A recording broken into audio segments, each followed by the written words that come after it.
Olá, boa noite. Com a notícia hoje, entrevista o deputado federal Aguinaldo Ribeiro, do PP da Paraíba. Ele é líder da maioria na Câmara dos Deputados, foi deputado estadual, foi ministro das cidades e relatou a reforma tributária, um tema debatido no Congresso Nacional há mais de 30 anos e que finalmente foi aprovado no ano passado.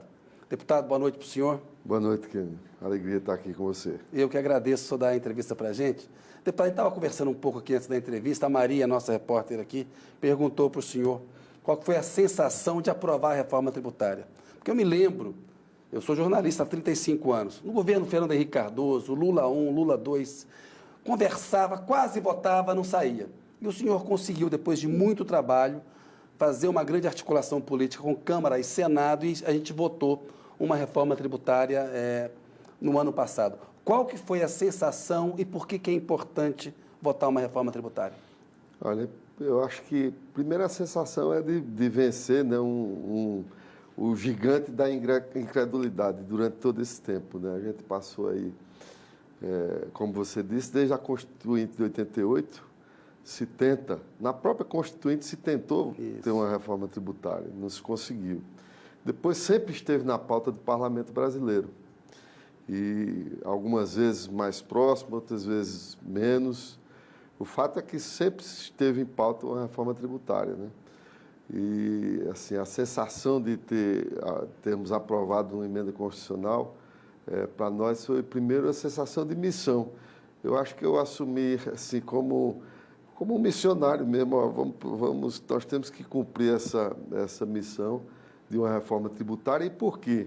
Porque o sistema tributário no nosso país, como ele foi concebido, né, a partir de uma intenção que no início era um IVA, na verdade, que é o que nós estamos fazendo agora. Que é o imposto de valor agregado, que é uma forma mais moderna de se cobrar tributo no mundo, não é isso? Exatamente, não cumulativa, transparente, cobrado por fora, né?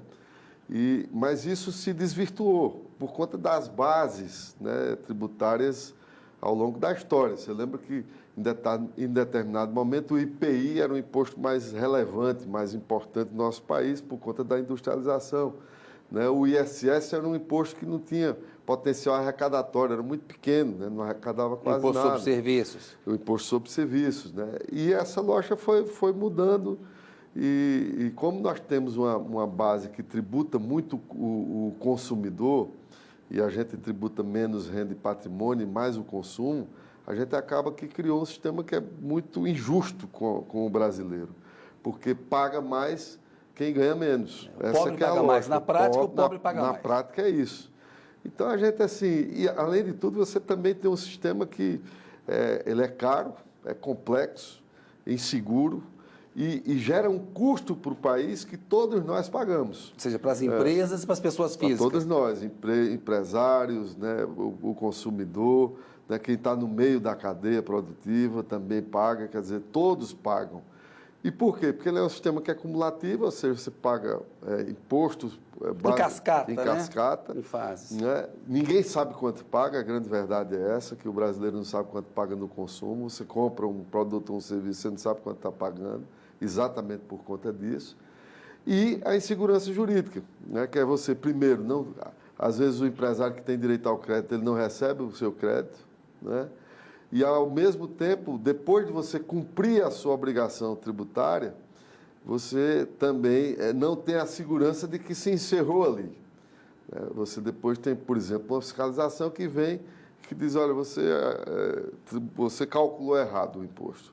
E por conta a gente chama de hermenêutica tributária, né, que é a interpretação do tanto de lei que se tem em cima de tanto de legislação que se tem em cima do sistema tributário, que se gera um contencioso tributário que chega a quase um PIB no Brasil. Ou seja, a gente pode falar que a simplificação e a transparência são os dois pilares dessa reforma. Eu acho que são dois pilares importantes, né, da reforma, né? Nós temos a não cumulatividade, que é isso que eu comentei há pouco, né? Você não ter o efeito cascata, né? Você ou seja, ter uma tributação neutra. A justiça tributária, para você também não penalizar o mais pobre, que é isso que nós também vamos perseguir agora, nesse segundo momento. Mas eu acho que, e isso é o que nós perseguimos, né? Eu acho que a gente sempre tratou disso de forma conjuntural, como é costume no país. O Brasil tem mania, a estranha mania, de não tratar os seus problemas de forma estrutural. Então, ele sempre trata conjunturalmente. Né? Se você tem um problema, em vez de atacar o problema, você, não, vamos apresentar uma solução momentânea. E é nesse emaranhado de soluções conjunturais que a gente terminou criando um país que tem um custo muito alto, que é o chamado custo Brasil, um custo de burocracia, que traz um custo de eu diria assim, falta de competitividade, né? A gente perde em competitividade, perde oportunidade, né, no nosso país, e a gente podia ser um país muito mais competitivo, né, muito mais atrativo e muito mais seguro se a gente tivesse, de fato, enfrentado esses problemas. Enfrentamos agora, depois de tantos anos, um dos problemas estruturais, que é o sistema tributário, e começamos pelo consumo, porque o consumo, como eu disse, hoje a gente tributa mais o consumo, né, no país. Sim. A nossa base de arrecadação está pautada no consumo, nos seus 3 níveis, União, Estados e municípios, e acho que esse é um primeiro passo importante que vai mudar o nosso país. Deputado, entrando no detalhe, me parece que uma coisa importante também foi criar essa fase de transição, para não tratar conjunturalmente, ou seja, ser uma coisa estrutural, né? A gente sabe que na economia as expectativas são importantes. Então, no momento em que aprovou a reforma tributária, teve, da parte dos agentes econômicos, já tem um efeito, que fala, olha, essa coisa vai ser organizada. Mas explica para o telespectador entender. Nós temos um sistema tributário hoje. Em quanto tempo essas regras novas elas vão passar a valer? Qual que é o tamanho dessa transição? A transição, inclusive, que foi um instrumento importante para a aprovação. Isso. Né? Porque algumas pessoas, não, por que é que vocês estão propondo uma transição que é tão longa? Porque nós tivemos que ajustar o que historicamente são 50 anos, mais de 50 anos, né, que nós temos o sistema nosso implantado e que foi calcado, por exemplo, com benefícios fiscais, com incentivo, com a cobrança na origem e não no destino. Sim. Por exemplo, eu pago o imposto, quem está em Brasília e paga o imposto em Brasília hoje, depende de onde o produto vem, né? No sistema tributário que nós aprovamos, não, o consumidor que consumir em Brasília, o imposto fica em Brasília. Fica em Brasília. Então, esse é um ponto que é importante. Esse é o ICMS, né? Produz um carro lá num estado, vende aqui, paga parte aqui. Fica lá, parte fica cá. Né? Confuso. Então, é confuso e gera essa insegurança. Sim. Então, isso foi pacificado. Tá. Um outro ponto importante foi o encerramento de você ter a cobrança separada sobre bem e serviço. Porque também na definição, na conceitualização do que é bem e do que é serviço, você tem uma discussão jurídica em torno disso. Então, isso acabou na reforma tributária. Nós temos não mais a tributação sobre bem e sobre serviço, mas a tributação sobre o consumo. Isso. Ou seja, o que você consumiu, não interessa se é bem ou se é serviço, você está pagando só para deixar claro para o telespectador, ou seja, vocês unificaram 5 impostos em 2. Né? Tem um imposto de valor agregado que chama Contribuição sobre Bens e Serviços e o outro imposto sobre bens e serviços. 3, o PIS, o COFINS e o IPI, deram origem à Contribuição sobre Bens e Serviços. E os outros 2 estaduais deram a origem ao imposto sobre bens e serviços. A ideia foi essa. Exatamente. A ideia inicial nossa era ter um IVA único, nacional. A briga, vamos dizer assim, no bom sentido federativa, não nos permitiu ter. Isso quer dizer que compromete o sistema? Não. Apenas vamos dizer, é fruto de uma certa desconfiança federativa, né? Que não permitiu nesse primeiro momento. Eu acho que até lá na frente, nós vamos caminhar para um IVA único.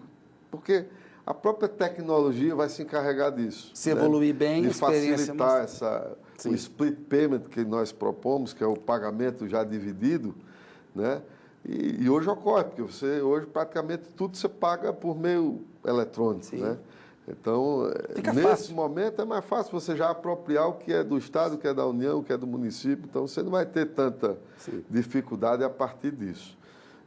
Mas você explicou bem, nós tínhamos 5 impostos, a ideia inicial de IPI, PIS e COFINS, que são os impostos federais, se unirem ao ICMS e o ISS, ou seja, os 5 impostos, e ter um IBS, que era o Imposto sobre Bens e Serviços.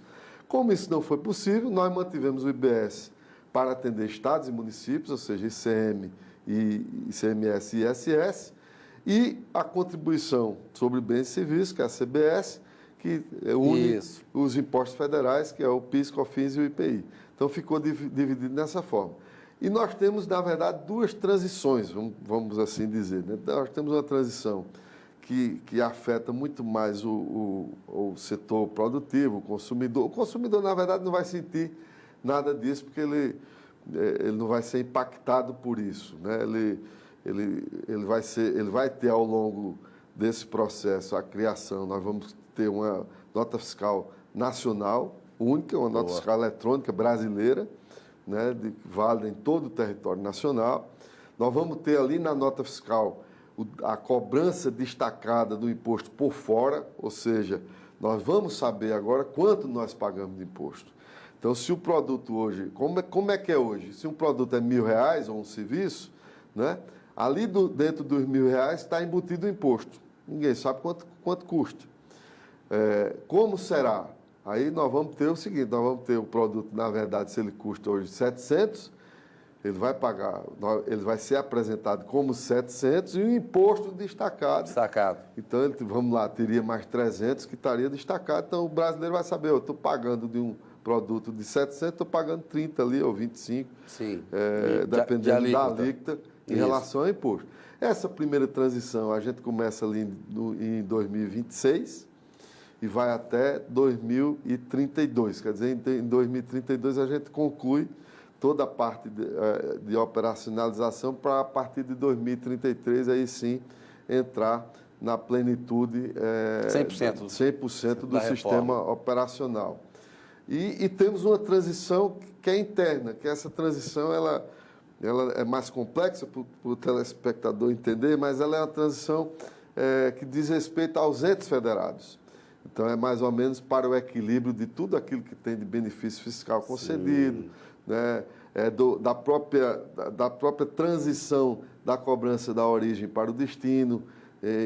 Um tempo de adaptação. Para mitigar, né, também perdas, ou seja, para você não ter um ente ali que tem uma perda maior do que o previsto. Então, para preservar todos. Por isso que essa transição ela é uma transição mais longa, tem um período aí que é bastante duradouro, ali chega ali a 50 anos na transição toda, até que estejamos 100%, vamos dizer assim, dessa.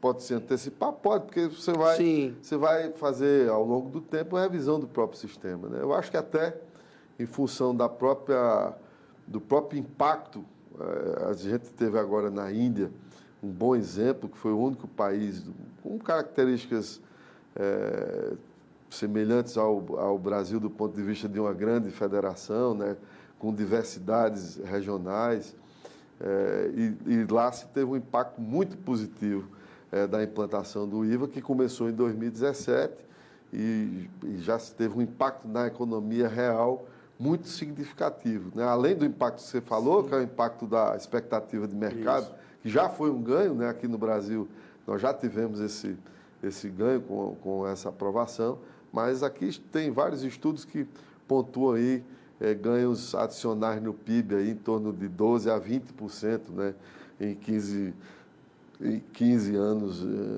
de pontos percentuais adicionais ao nosso PIB. Né? Isso é importante. Aí tem uma coisa que eu queria falar com o senhor, que sempre houve no Brasil, essa chamada guerra fiscal, em que um Estado dá um incentivo para atrair uma indústria. Isso, de certa maneira, canibalizou um pouco as finanças públicas. Os Estados abriram mãos de muitos benefícios. A guerra fiscal, ela acaba com essa reforma tributária? Acaba. Acaba, e a guerra fiscal, ela, na verdade, chegou a um ponto que todo mundo perdeu, né? Perdeu o cidadão, porque ninguém sabe quantificar ou avaliar o benefício, né, de se ter concedido aquela isenção fiscal ou aquele benefício fiscal para a população local, né? Porque é difícil se visualizar isso. Geralmente você diz, vamos trazer uma empresa que vai trazer tantos empregos para o Estado, que vai gerar isso, tá? Mas é difícil ter uma avaliação disso. Se valeu mesmo a pena, Se né? valeu a pena, que é a avaliação para a própria sociedade e para o cidadão controlar, né? Que eu acho que é um outro ganho da reforma. Um dos grandes ganhos da reforma vai ser a formação de uma cultura de cidadania fiscal. Ou seja, o cidadão hoje é muito distante, né, do imposto, do orçamento geral da União, porque ele acha que, culturalmente, a gente acha que o que é privado é que é o nosso, o público, a gente não tem muito a ver com isso, né? Eu acho que o sistema tributário vai fazer com que o cidadão fique mais próximo, participando das decisões, né, do país, do Estado e do município. E esse é um ponto importante. E quando é que acaba a guerra fiscal? Na hora em que o Estado deixa de ter a condição de dar um incentivo, porque ele não é mais dono do imposto. Porque o imposto fica no ambiente do consumo, e não onde se produz. Na origem. Então, ele não tem mais esse domínio, por isso que acaba a guerra fiscal. E a guerra fiscal, um dado importante, é que chegou a um ponto que todos os estados, mesmo os que promovem, eu vi depoimentos, inclusive, de vários governadores que disseram, olha, a gente precisa de ferramentas de desenvolvimento regional que tenha estratégia, lógico que é importante, e nós pensamos nisso e garantimos isso, mas sem que haja essa canibalização que existe hoje entre os estados. Numa própria região, no Nordeste, às vezes havia uma briga de um estado com o outro. E tem uma coisa importante, sabe? Um leilão. Quando o mercado consumidor entra na guerra, ele ganha a guerra. Sim. Porque do ponto de vista da logística, se você tem, por exemplo, São Paulo, e São Paulo começa a entrar na guerra promovendo os mesmos patamares de benefício dos outros estados, o empresário vai produzir perto do mercado consumidor. Então, ele vai ficar ali, perto de São Paulo. Para a lógica da federação, não faz sentido a guerra fiscal. Do ponto de vista logístico, é muito mais fácil para ele. Então, eu acho que é muito mais uma estratégia de país, de coordenação, né, de desenvolvimento mesmo nacional e regional, que é o que nós propusemos na reforma tributária. Nós criamos um fundo nacional de desenvolvimento regional para atender todas as regiões. E esses recursos vão ser utilizados dentro da estratégia de país e dos estados, né, em privilegiar as suas vocações, né, para que se possa ter uma lógica que você também não tenha, vamos dizer, a compra do emprego muito caro, né, porque isso também não faz sentido para a própria sociedade. Queria falar com o senhor também sobre a alíquota do imposto. No começo da discussão da reforma, havia uma expectativa de que ela pudesse ficar ali em torno dos 22% em relação ao preço final do produto, né? Só deu um exemplo, de 1.000, pagar ali 22%, pagaria 220. Agora, a gente está falando que essa alíquota pode ficar de 25% a 27,5%. Isso ainda haverá um pente fino para ajustar. O senhor, que acompanha esse assunto, que teve as exceções que nós vamos falar, alguns setores conseguiram alguns benefícios ainda, que foi fundamental também para aprovar a questão da negociação. A gente sabe como é que, né, o ótimo é inimigo do bom, tem que negociar, não tem jeito. Essa alíquota deve ficar em torno de quanto, você acha? Eu tive sempre o cuidado de não falar sobre a alíquota. Por quê? Primeiro que a gente hoje cobra por dentro. Sim. Né? Então, você não vê durante esses 5 anos que eu, desde 2019, trabalhando na reforma, né? Eu nunca tratei de especular, eu calculo que vai ser tanto. Eu vi vários estudos, né? O próprio Ministério da Fazenda trouxe um estudo apontando ali uma alíquota que saía de 20% até 27,5%. A depender do que das concessões que fossem feitas. O que eu digo sempre é o seguinte, nós vamos ter a alíquota, que é basicamente o que se paga hoje, né? Só que trazido a cobrança por fora, ou seja, nós vamos tirar da acumulatividade e vamos colocar essa cobrança por fora. Se ela na verdade, 25, ou 22 ou 27, na verdade, o que se paga hoje. Ou seja, a carga tributária ela vai permanecer mais ou menos a mesma, é isso? A ideia é que não haja aumento da carga. Aliás, nós fizemos, inclusive, no texto, uma trava, que é uma trava possível, né? Porque a grande trava, na verdade, do sistema de alíquota, né? Tem a ver com o tamanho do Estado, né? Quanto maior o Estado, não tem jeito. Você termina seu contrato mais gasto e não tem mais receita. Qual é o caminho mais fácil? Aumentar imposto. E é uma discussão importante mesmo, porque o dinheiro não nasce em árvore, né? Então o orçamento público tem que estar baseado, né? Tem prioridades na saúde, na educação, então tem que cobrar mais. O país tem que saber que se ele vai pagar mais, ele tem que ter mais retorno também. Por isso que é tão importante você ter a clareza de quanto se paga. Isso. Porque como hoje você paga muito sobre o consumo e você paga menos sobre o patrimônio e sobre renda, e aí daí de onde vem a injustiça, e vem injustiça mesmo, porque os países similares ao Brasil têm um percentual da cobrança do consumo muito menor do que nós temos aqui. Explica por que isso é ruim, porque, na verdade, isso é regressivo, faz o pobre pagar mais. Se você taxa mais o patrimônio e a renda, quem tem mais renda e mais patrimônio paga mais, não é? Paga mais, é exatamente esse o raciocínio. Quando você taxa mais o consumo, você está taxando todo mundo. E é evidentemente que quem tem um poder de compra menor e está consumindo ali parte importante do seu salário, ele vai pagar muito mais do que quem tem ali, para o rico fazer uma feira, né, do ponto de vista da renda dele. O peso é muito menor. O peso é muito pequeno. Sim. Por isso que a gente usa essa palavra regressivo. Regressivo quer dizer o seguinte, que para o pobre se pesa muito mais o consumo do que para o rico. Tanto que tem várias discussões que nós fizemos ao longo desse processo, né? Qual seria o melhor mecanismo nós tratamos, por exemplo, cesta básica, tinha lá uma discussão que vamos tentar se fazer o cashback, naquele momento não foi possível. Explica isso, Aguinaldo, que é uma coisa muito importante. Tem uma previsão de cashback, que é uma devolução que o consumidor, né, quando ele paga o imposto, ele pode ter depois. E a ideia era beneficiar os mais pobres. E a questão da cesta básica, que me parece muito meritório, quando você fala, vamos dar uma isenção para a cesta básica. Ninguém é contra. Mas aí começam a querer colocar numa cesta básica coisas que não são básicas. E isso vai ser discutido numa lei complementar. Então explica essas duas coisas, o cashback e o que vai estar na cesta básica. A cesta básica, a nossa ideia de criar a cesta básica nacional de alimentos, e nós decidimos criar. Aí foi uma propositura da relatoria nossa mesmo, eu coloquei como tema importante. Sim. Como forma de fazer justiça, qual era o cenário ideal? Você tem um cashback, mas mesmo o cashback, se a gente pensar para quem mais precisa, para o mais pobre, como é que eu vou obrigar que ele pague para depois eu devolver? Né? Que seria o cara financiar a devolução. Eu achava, e vários parlamentares também achavam mais isso difícil, injusto. mais injusto. Então, o que é que a gente achou melhor? A gente achou melhor propor uma cesta básica de verdade, porque, para você ter uma ideia, só no PIS/COFINS nós temos 1.700 itens na cesta básica hoje. Não é cesta básica, né? Você imaginar qual é o brasileiro que faz uma feira com 1.700 itens. Não é inimaginável, né? Não existe isso. Então entrou de tudo. Tem muito exagero. Do ICMS, essa eu nem falo, que deve ter mais até, porque cada estado define a sua cesta. Eu dei exemplo de capacete de moto, antena parabólica, tem de tudo que está na cesta básica. Né? Qual é a nossa ideia? É ter uma cesta que, de fato, é aquilo que o brasileiro precisa, que é o básico. Isso vai ser debatido numa lei complementar.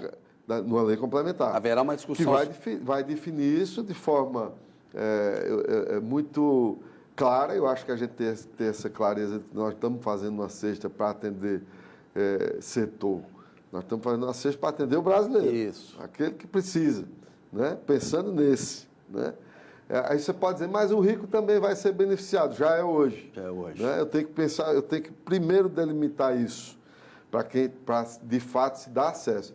E aí, na cesta básica, o efeito que se espera, e a população vai poder controlar isso, é que haja, inclusive, uma diminuição do preço dos produtos que estarão na cesta básica, porque, de fato, eles terão os produtos zerados nessa alíquota. Então, nós vamos ter um efeito importante no poder de compra de quem mais precisa. E para aquele que não precisa, né, isso não vai mudar a vida dele, né, mas muda a vida de quem mais precisa, o que eu acho que é importante. O cashback é um outro instrumento que se tem, que nós deixamos a previsão, né? Mas aí não tem nada a ver com cesta básica, né?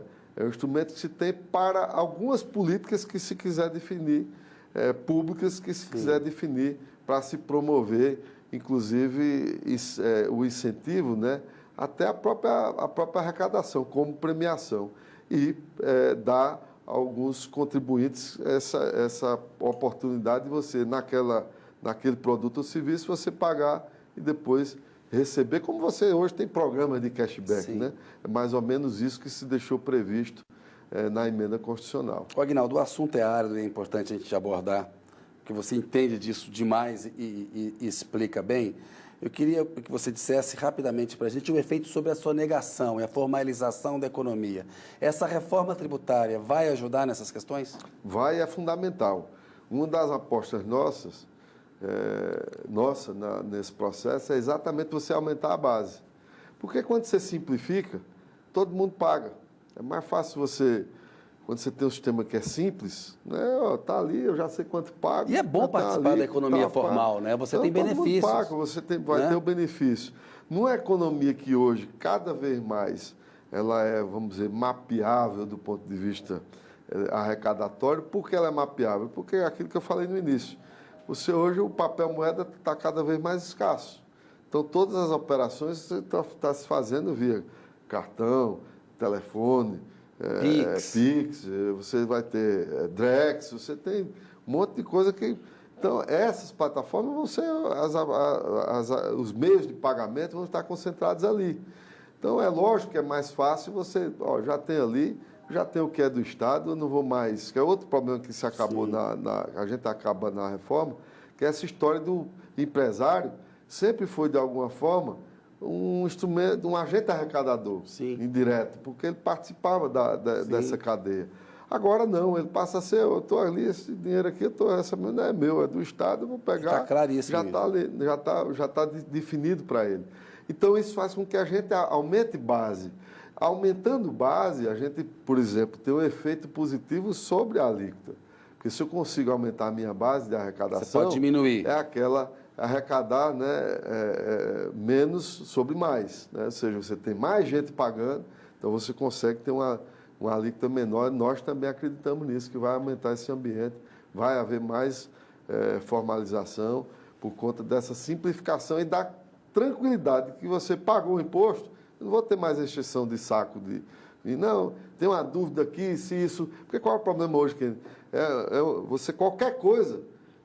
se for hoje no Brasil, se você tiver uma cadeira, se ela for de madeira, ela tem uma tributação. Se ela continua sendo uma cadeira. Se ela for de ferro, ela tem outra tributação. Nossa. Se ela for de, sei lá, inox, tem outra, de plástico, tem outra tributação. Mas ela é uma cadeira, eu estou comprando uma cadeira. Por que é que eu vou pagar tributos diferentes só porque o produto a matéria-prima é diferente? Hoje é assim. Isso acabou. Então, isso é fonte de litígio tributário. Sim. Porque as pessoas começam, não, você usou a alíquota errada nessa apropriação que você fez, nesse cálculo do imposto. E é isso que gera essa insegurança jurídica. Isso está encerrado na reforma tributária. Aguinaldo, para encerrar essa parte de reforma tributária, tem uma fase 2 da reforma tributária, o Ministério da Fazenda está elaborando algumas propostas de lei complementar, o Congresso vai analisar isso e tal, e tem essa intenção de taxar mais a renda e o patrimônio.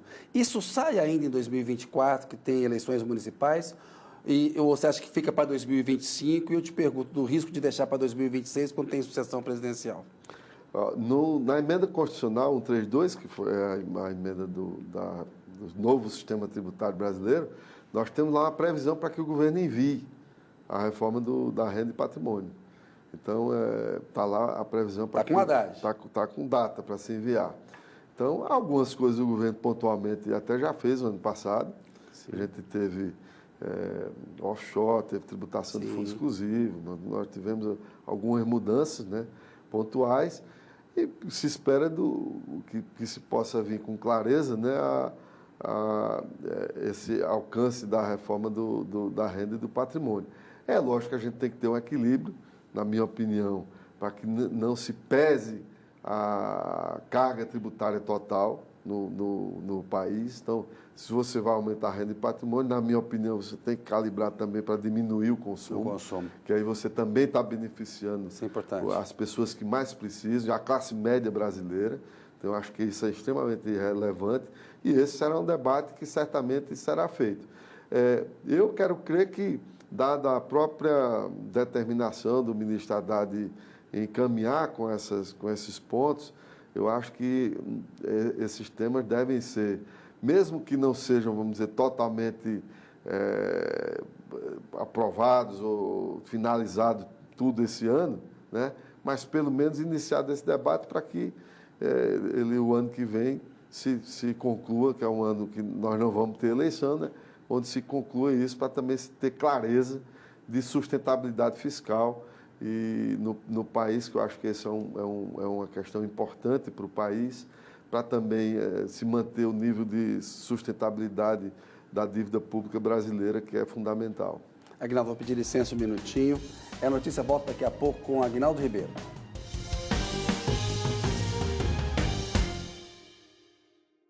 Olá, a notícia está de volta com a Aguinaldo Ribeiro. Aguinaldo, o senhor também é líder da maioria na Câmara, o que é um trabalho danado. A gente tem visto tensões na relação entre o Executivo, o Legislativo e o Judiciário. Havia muito no governo Bolsonaro. A gente tem visto que ao longo desse mandato do Lula essas tensões elas têm se acalmado. Mas recentemente tem aí um embate sobre a questão das emendas do orçamento. O Rui Costa, ministro da Casa Civil, discutindo com Arthur Lira, presidente da Câmara, como que fica essa questão. O Lira fez um discurso mais duro a respeito disso na abertura dos trabalhos do Legislativo.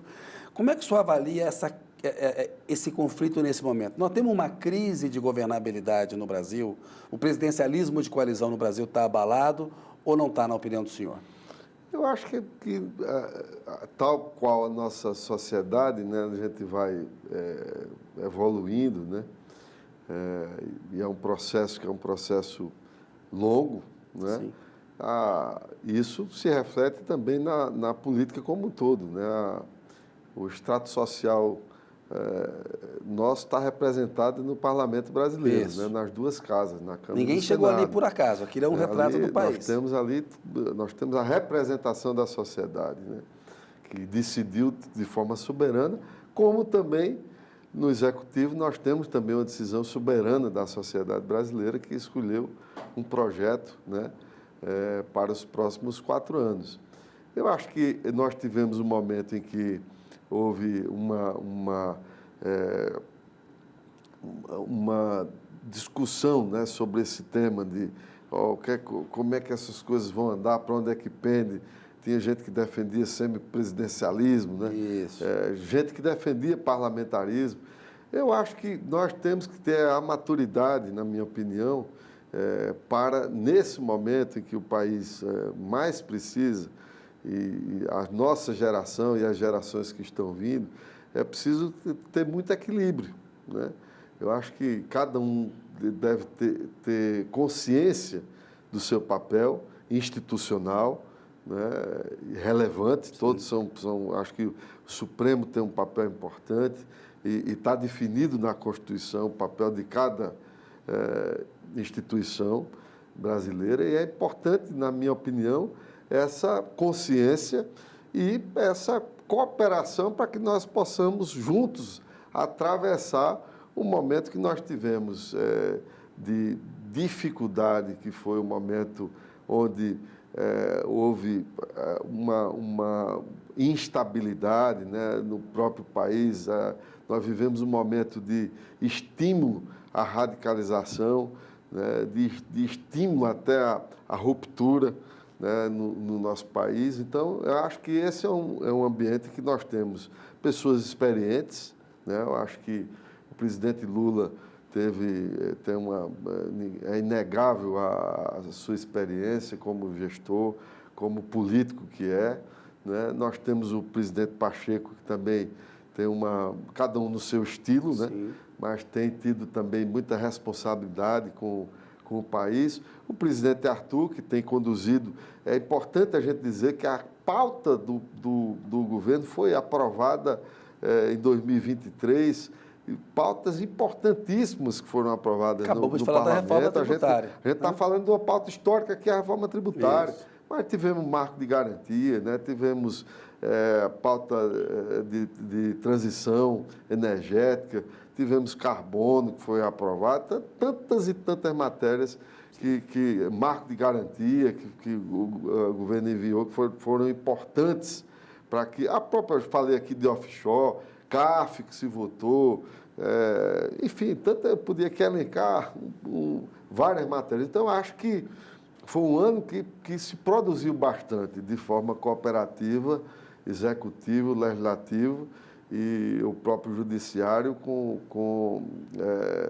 eu acho que esse ano a gente tem que exercitar mais essa cooperação institucional, onde o presidente Arthur teve um papel muito importante nesse processo, inclusive para a aprovação da própria reforma tributária, mas não só isso, trabalhando para se aprovar essas matérias. Então, eu sou mais assim, talvez pelo meu estilo, né? Eu quero crer que é possível você estabelecer com muita razoabilidade uma convivência em que se estabeleça, né, como se vai trabalhar para se ter, não se gerar qualquer tipo de conflito que seja prejudicial à nação, que eu acho que está em primeiro lugar, e acho que esse espírito público deve permear a todos nós. E eu acho que todos têm demonstrado esse espírito, pelo menos a minha visão. A gente teve lá no ano passado uma tentativa de votar o PL das fake news. A gente está vendo, ano de eleição municipal, inteligência artificial sendo usada para a produção de fake news. Houve uma resistência muito grande de setores mais conservadores do Congresso, com o lobby das chamadas Big Techs, as empresas que dizem que são plataformas digitais, que não querem uma regulamentação das redes sociais. Como é que o senhor avalia essa questão? O senhor acha importante regulamentar as redes sociais e o senhor acha que em 2024 o Congresso consegue fazer? Eu acho que esse é um desafio do mundo. Eu acho que o mundo está tentando ainda encontrar a forma de se tratar com esse novo fenômeno social que são as redes. Eu não vi ainda com clareza nenhum país que tenha adotado uma forma que tenha enfrentado o problema que nós temos hoje tanto das redes sociais quanto da própria inteligência artificial, que tem se tornado um desafio, né? Grande parte dos problemas que se tem, tanto nas redes sociais quanto na inteligência artificial, estão previstos no Código Penal, né? Então, ali você tem... se fazer errado é crime. Está previsto. O grande desafio que eu vejo, e que o parlamento está detido nisso, né? O próprio presidente Pacheco entrou com um projeto de lei está sendo relatado pelo senador Eduardo Gomes, né? Que trata da questão da inteligência artificial, como se enfrentar isso, né? Como se ter efetividade, né, nesse combate. Eu vi ontem, alguém estava me comentando, um caso, não sei se, aliás, essa semana eu vi, não sei qual foi o dia exato, que uma pessoa só, usando inteligência artificial, conseguiu aprovar um empréstimo, né, como se estivesse no comitê financeiro de um banco e transferir... Deu um golpe milionário. Transferir cento e tantos milhões de dólares, né? Como se ali estivessem as pessoas. Quer dizer, é um desafio que você não tem ainda... É um desafio realmente de mundo. E tem a questão, né, da violência nas escolas, da corrosão da democracia, porque ao mesmo tempo que é muito bom, é um fenômeno, né?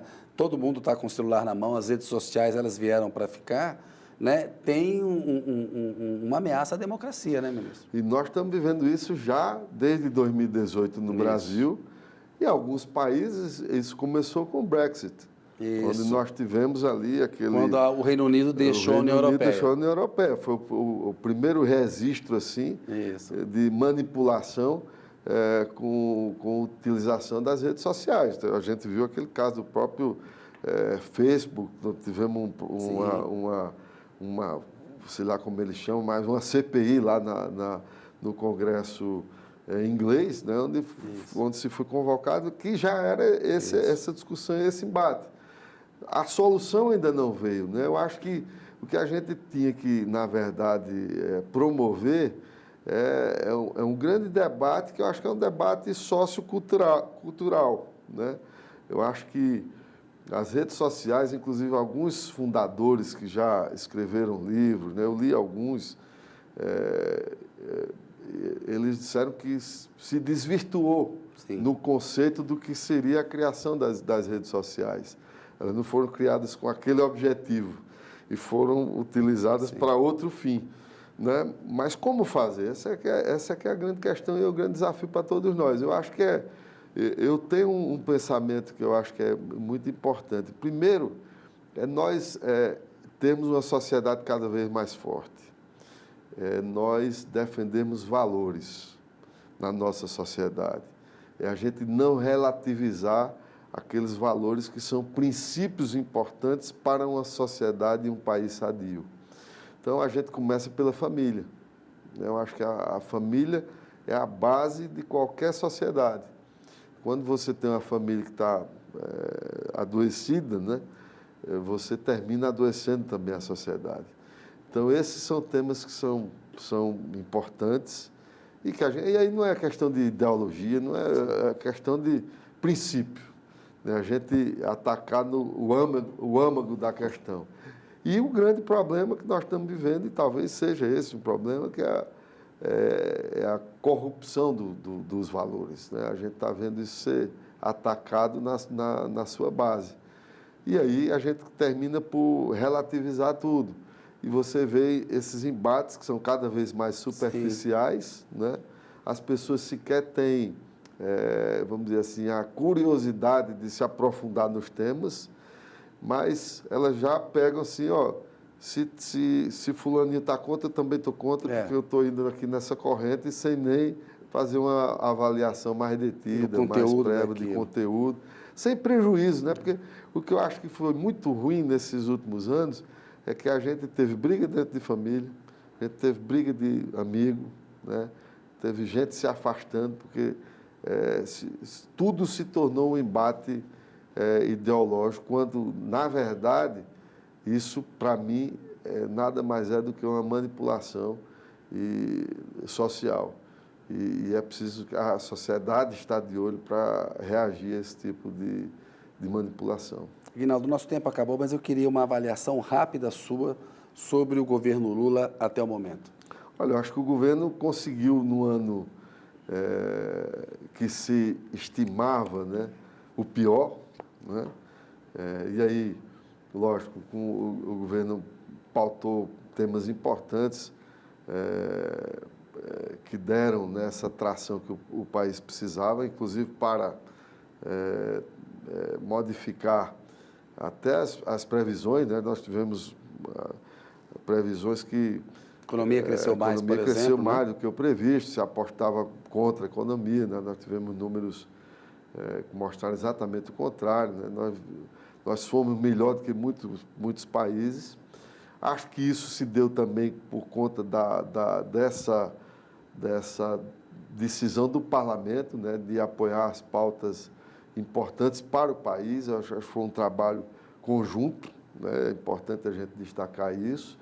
E, lógico, é um primeiro ano, a gente vinha ali de um momento até de PEC de transição, né, para se começar aquele primeiro ano, toda aquela tensão. Tivemos o 8 de janeiro, né, que foi um episódio duro para todos nós que estamos aqui em Brasília, que andamos, você que conhece bem, né, e que transita no parlamento, né, no Palácio do Planalto, no Supremo. Então, foi um ano difícil, mas um ano que eu acho que o governo aprovou, o parlamento contribuiu para se aprovar todas essas matérias e se ter um ano positivo. Eu acho que agora cabe ao governo fazer uma avaliação que eu acho importante também do ponto de vista da qualificação. Eu acho que é papel do parlamento, mas é papel do governo também, de agora começar a avaliar também a qualidade do gasto. Isso. Né? A gente equilibrar isso, ter de forma clara quanto se ampliou de gasto dentro do governo, para ver se isso, de fato, vai ser importante para o país do ponto de vista de retorno para a sua economia. Acho que a discussão do próprio orçamento, né, do orçamento qualificado, isso é importante também para definir a alocação nessa qualidade de gasto, porque às vezes a gente gasta muito, né? Não é o tamanho do gasto, é a qualidade do gasto que é importante. Então, eu acho que isso vão ser pontos de atenção e serão debates que nós vamos ter pela frente, né? Mas eu acho que o presidente tem uma experiência, como eu disse, larga, né? Eu acho que ele tem demonstrado aí a disposição na última vez que estivemos, ele reafirmou a disposição de alinhar com o Parlamento, com a Câmara, com o Senado, de, vamos dizer assim, organizar e harmonizar essa relação institucional, que eu acho que é fundamental para que o país vá bem.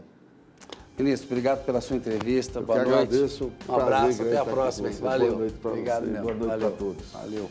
Pessoal, agradeço muito a audiência de vocês. Boa noite. Até semana que vem.